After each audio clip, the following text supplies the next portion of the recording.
I saved tens of thousands of dollars by doing simple financial habits daily.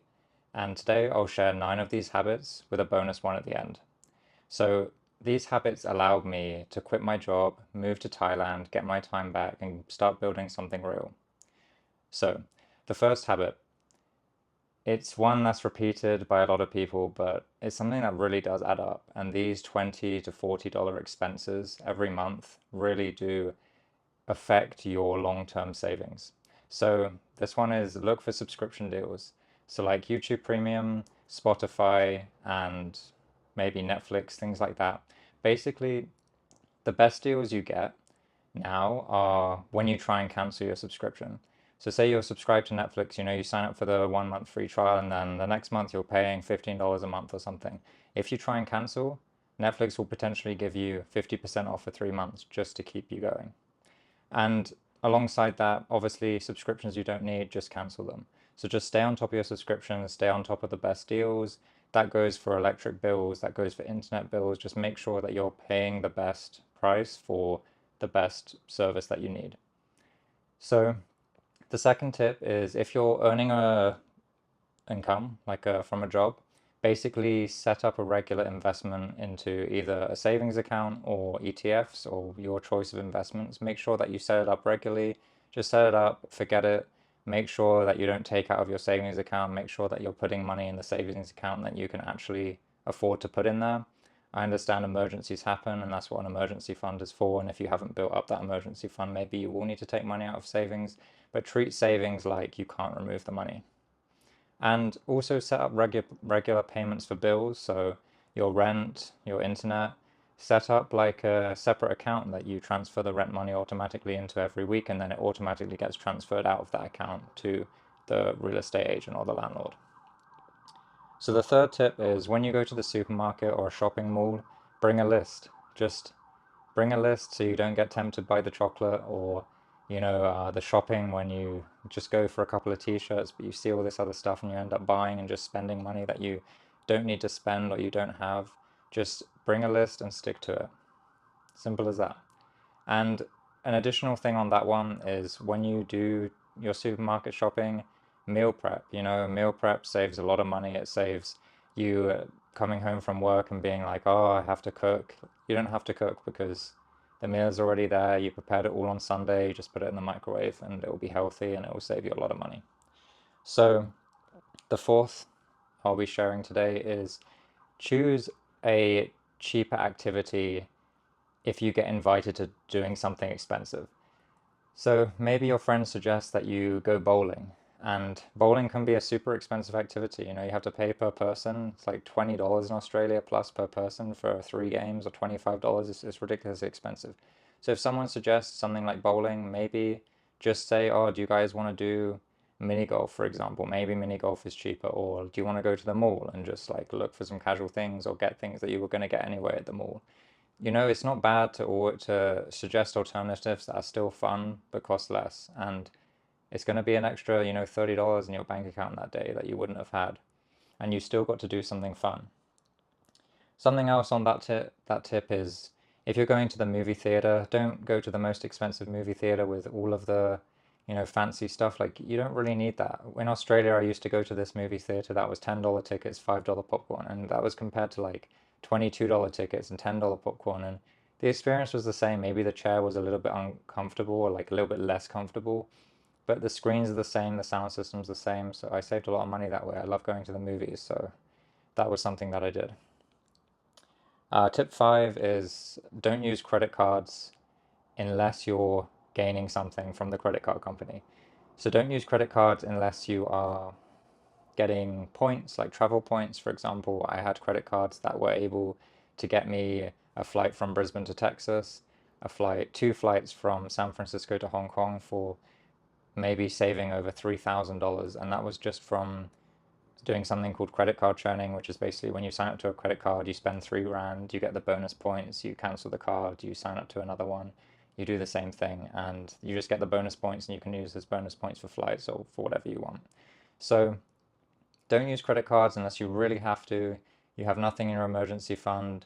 Don't use Afterpay. Just don't take anything on credit for consumable things or for like leisure things. Like don't put that on a credit card. Like stuff for taking stuff out on a credit card, which I don't even know yet, would be like maybe a business loan or something that will propel you into the future. But for now, like, don't get the designer stuff or the new TV when your TV is perfectly fine.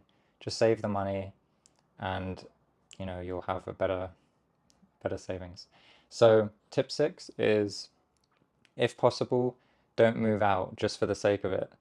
Don't just move out of your parents' house if you get on with your parents just because it's like, oh, if I change my environment, maybe, I'll be more productive. Like these days, it's way too expensive to do that. And yeah, maybe you will have a better environment if you leave your parents' house. And it's sometimes hard to live with your parents, but at the end of the day, that $300 a week or $200 a week or $400 a week, whatever you're paying for rent, at the end of the day, like it's probably not worth it when you can just become more disciplined and focus on your goals. I mean, it's not for everyone. Sometimes you have to move out of your parents, but for the people who can still stay there, don't be ashamed if you need to take advantage of that and use that $300 a week, some of it to help your parents out instead of just giving it to some random landlord so you can have a bit of space. So, step 7, if you can take public transport somewhere, do it. Generally, if you have to pay for parking, maybe you have to drive into the city and you could take the public transport and maybe it takes 15 minutes longer or 20 minutes longer, but you can save yourself a $20 parking fee. So do that because it's $20. That's like a whole month of Netflix that you can just save and take the public transport. That's probably like $1 or $2. It does add up, and I did that a lot. I had a car when I was in the city. I never drove. I would always take the bus into the city because back then it was even like 50 cents to get into the city. So that's another thing that you can do to save on those big parking garage fees. So 8, easier said than done, but quit alcohol, quit smoking. 2 very expensive things. If you're going out drinking every weekend and you don't have any discipline on spending, then that can add up really quickly. $10 beers, $15 beers, wine is even more. So try quit drinking. That's not something that I know about if you're addicted and all of that, but if you want to save a lot of money, that's something that you should really, really consider doing because that can drain your savings very fast. When I still did drink, I would do it economically. I would pre-drink cheaper alcohol and I would go out and maximize myself to 2 drinks. You can also do that if you don't want to quit completely, but don't, go sober to the club and then start buying $10, $15 drinks. It's common sense. Same with smoking. Smoking is insanely expensive unless you're maybe in Thailand where it's cheap. That's going to drain your savings super fast. And step 9 or tip 9, it's lifestyle creep. Avoid lifestyle creep. That's basically when you start earning more, you get the raise, maybe you get like 20 grand, you win lotto 20 grand, you get inheritance or something, and you're like, oh, I have all this money. Where should I spend it? Just don't spend it. Put it in a savings account, invest it.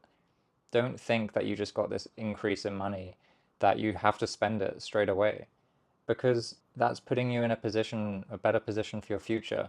Like maybe if it's a big amount, maybe if it's like 30, 40,000, treat yourself, buy like a new laptop or buy, I don't know, whatever you want, something small just to be like, okay, yep, I indulged and now the rest is going to my future.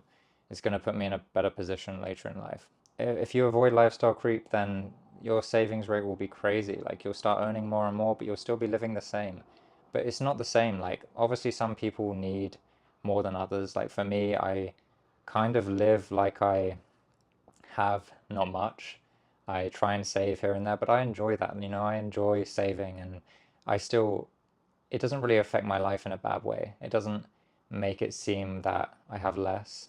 I just enjoy that challenge to save money. And obviously when I'm making more, like I'll slightly increase it. Like right now I'm in a nicer apartment than if I had no money. Maybe this apartment is about 18,000 baht, so it's like 670 US dollars or 900 Australian per month. But I could have got maybe something that was like 350 and it would have been a smaller space, but I took the extra luxury because I have a bit more money. But in general, just keep your expenses low. Don't make big purchases when you get inheritance or when you get like a larger sum of money or you get a raise. Just keep it the same and then that will allow you to keep saving rate high. So the bonus tip is track every expense. If you want to really save and figure out where you're losing money, track every expense, use your banking apps. They're super good at like tracking them into different categories so you can see at the end of the month, okay, shopping, these are all the things, see like where you spent it, see the subscriptions. Just go through all of the things and think, okay, I can not spend this month, and not spend this next month, blah, blah, blah. And get used to opening your banking app. Like, don't just not look, because you have to get used to looking at it. Like, it should be nice to look at it. It should be like, damn, I've done so well. Not like, oh, I'm not going to look because I spent so much. Just open the app at the end of the month. Just do a recap on what you've spent. And also do like a net worth tracker. Like every month, you can just get these net worth trackers online where you just track like each of your assets and how much you have and like how much has increased or decreased, and then that will keep you on track for making sure that's increasing if you're earning. So yeah, that's the tips that I wanted to talk about in this video. Hopefully you got some value. Maybe one or two of them isn't one that everyone says, but these things really will increase your chances of being able to do something like I am, for example, if that is what you're trying to do, if you're trying to save up that $10,000, $15,000 number, and you're trying to, quit your job, take a risk, come to Thailand, go to Vietnam, something like that, and focus all your time on your chosen skill, your chosen project, and really give yourself a chance to propel forward in life, then these habits will decrease the time that you'll need to achieve that. So thanks for watching, and I'll see you tomorrow.